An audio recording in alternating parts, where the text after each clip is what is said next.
Bonjour, je suis Monsieur Faux-Alain-Love René, concepteur, développeur informatique, développeur logiciel, ancien étudiant de la faculté de droit et de sciences économiques de l'Université d'Orléans, dans le Loiret, en France.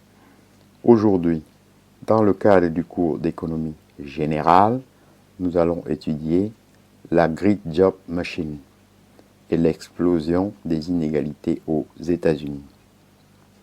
En effet, aux États-Unis, ce qu'on a appelé la Great Job Machine depuis les années Reagan, est un rôle d'engin qui crée des emplois à l'appel. Les chiffres sont clairs et leur analyse aisée. De 1982 à 1989, les États-Unis ont créé plus de 18 millions d'emplois.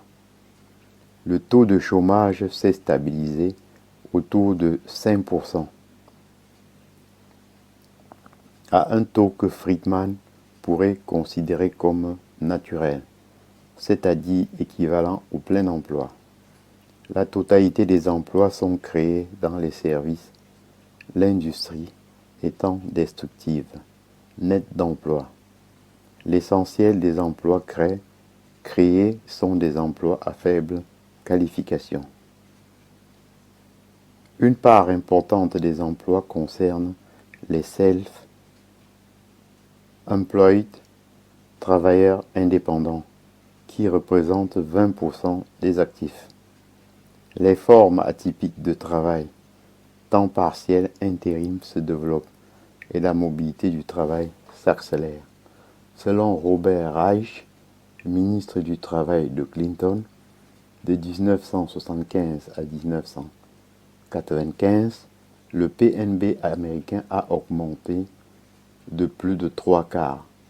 Quelque 60% de cet accroissement est allé dans les poches de 1% de la population, pendant que le salaire moyen réel, lui, a baissé de 20%. Le constat est simple à dresser. La libéralisation s'est soldée sur le marché du travail par un éclatement des salaires. Si ceux des professions les plus aguerries et les plus formés se sont maintenus ou ont progressé, ceux des moins qualifiés ont connu une baisse, notamment du fait de la multiplication des formes atypiques de travail. Temps partiel, intérim. L'éclatement des systèmes de protection a précipité quelques 30 à 40 millions d'Américains sous le seuil de pauvreté. Ces personnes sont privées non seulement d'un revenu décent, mais également de la médecine et de l'éducation. Les conséquences sociales sont catastrophiques. Le niveau sanitaire et le niveau d'éducation de certaines minorités, notamment noires, connaissent une détérioration importante. Le taux de mortalité infantile et le taux d'illettrisme sont parmi les plus forts des pays développés. Ainsi, j'en ai donc terminé. Je vous en remercie.